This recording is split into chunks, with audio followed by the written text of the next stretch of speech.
Oh, you thought you was making your own gang? You thought that was gonna fly? Man, get them niggas, get them.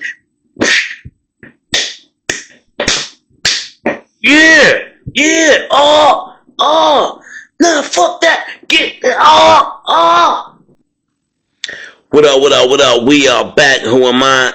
Jersey Street Corner, and this is the Prison Talk Show, people. So let's get into it. Alright, it's Night Wreck, y'all. And guess what? This is when all the demons come out. The inmates that love the darkness. And Night Wreck, well, let's just say that's a time to unalive somebody, even. The favorite time. Think about it. If you getting a little squabble, at least it's a nice cool breeze. But in the darkness, the blades and the shanks and the bars come out. If you got any type of beef, or you owe somebody money, or you a nobody, you don't go to Night Wreck. Night Wreck was for players, shot callers, gangs, and hustlers. If you wasn't one of the above, you ain't have no business at Night Wreck. It was literally a killing ground. It wasn't uncommon after every night wreck for a few inmates needing medical attention because they done got poked up, or worse, somebody get unalived and we get locked down for a few days. But eventually we gotta get that night wreck back and cut up again. Now, normally gangs will take over a corner of the big yard. So the Bloods will be posted up, the Kings will be posted up, the GDs will be posted up. The section the Crips was holding down was empty, so the Wu-Tang Gang took it over. Now, the more I speak about these things, I'm really starting to think that some, if not most, of the things that I've seen happen in prison, they're just plain out pure stupidity. I mean, how you start your own gang, don't recruit new members, y'all 9 deep, and think y'all could stand up to all the gangs? For real, they just got lucky. It wasn't more Crips in that prison, or else they would have been finished. But again, that win got them feeling themselves. They have no structure, no leader, no rules. They was just with whatever, unorganized chaos. Now, it was no way in hell the Bloods or the Kings was gonna let them hold that corner down. They both took it as disrespect. Both they gangs been operating for years, and the 9 dudes gonna come demand this type of respect? Nah, it's fitting to be a problem. And y'all already know, I can't speak for the Kings. I gotta ask one of my homeboys, but as far as the Bloods, oh, you're not getting a fair one. Even if they say you about to get a fade, that's not happening. And I'll tell you why. Well, hold up. I can't tell you exactly why without dropping jewels that shouldn't be dropped. But let's just say it goes against the code of being brothers.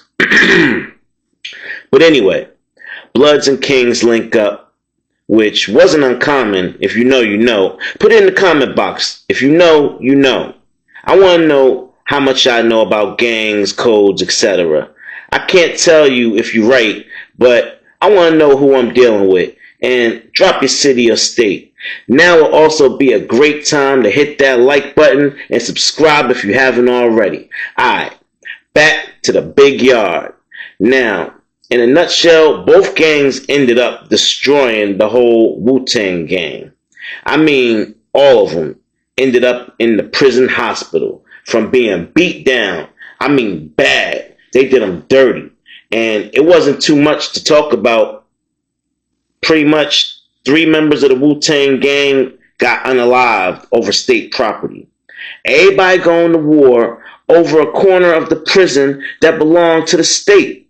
So I guess the one thing anyone should take away from this is, look, when these existing gangs were formed and thought of, it was out of a real necessity to protect neighborhoods and communities. They may have spiraled over the years, but for the most part, aside from a few knuckleheads messing their set up, making their set look bad, the gangs still have morals and stand for something good. So I say all that to say this. It ain't like it used to be, so trying to make a new gang without blessings from the prior gangs that have been putting in work for decades will never be accepted. The closest thing that to that happening was the Wu in New York. And that wave was crazy, but I respect it. Subsets will always be accepted. But anybody ever gonna ain't nobody ever gonna respect a prison made gang. But I guess it was fun for them till it wasn't. Now, this story has been passed down over 20 years to scare YNs and even some grown men over the things that can happen in the prison if you want some bullshit.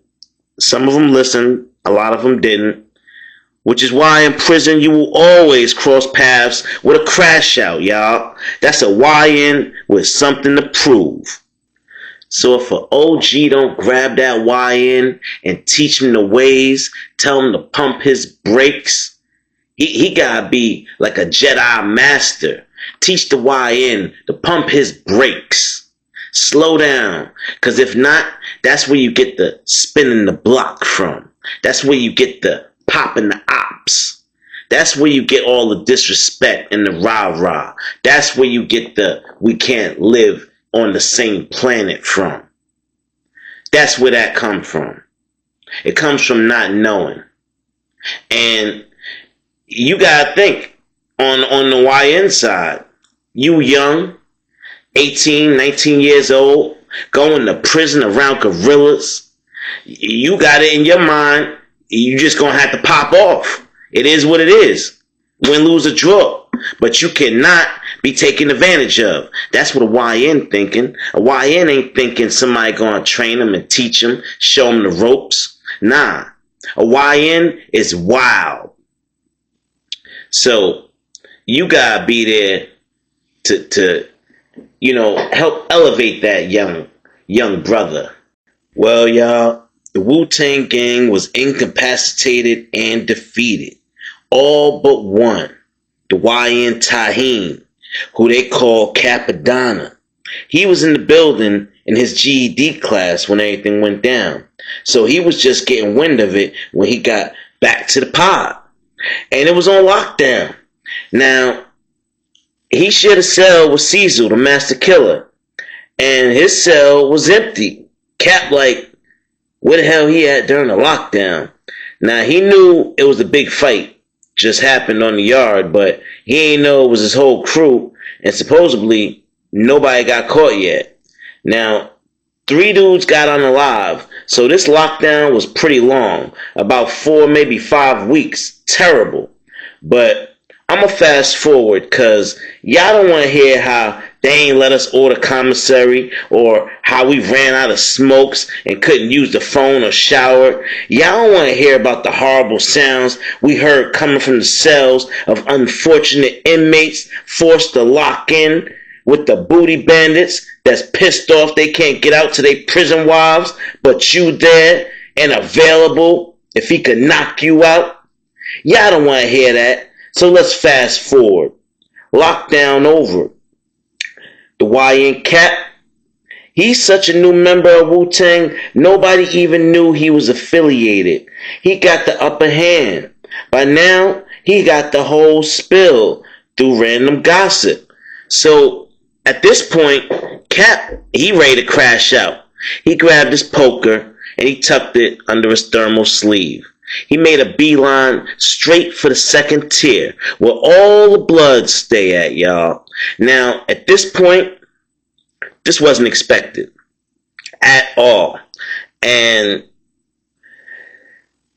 this, this is why I said I've seen stupidity at its finest. Cap had no plan, y'all. He just walked up to the biggest blood he saw and started jigging him, all in his neck, all on his side, all on his back. As soon as he did that, The Bloods blocked both stairways. The rest of them pulled out machetes and long pokers. Cap had a baby poker, and he ended up leaving that in the Bloods' side when he jigged them. They rushed him, jigged him, dragged him to the shower, and left him there. Cap didn't survive this situation, and we ended up back on lockdown for another 5 weeks. Alright, y'all, listen. That's going to be it for this story about the Wu-Tang Gang. I hope you liked it. Like, share, and subscribe. Hit the comments up and hype this video, y'all. Stop playing with your boy. This is the Prison Talk Show. I am your boy, Jersey Street Corner, and I'm out.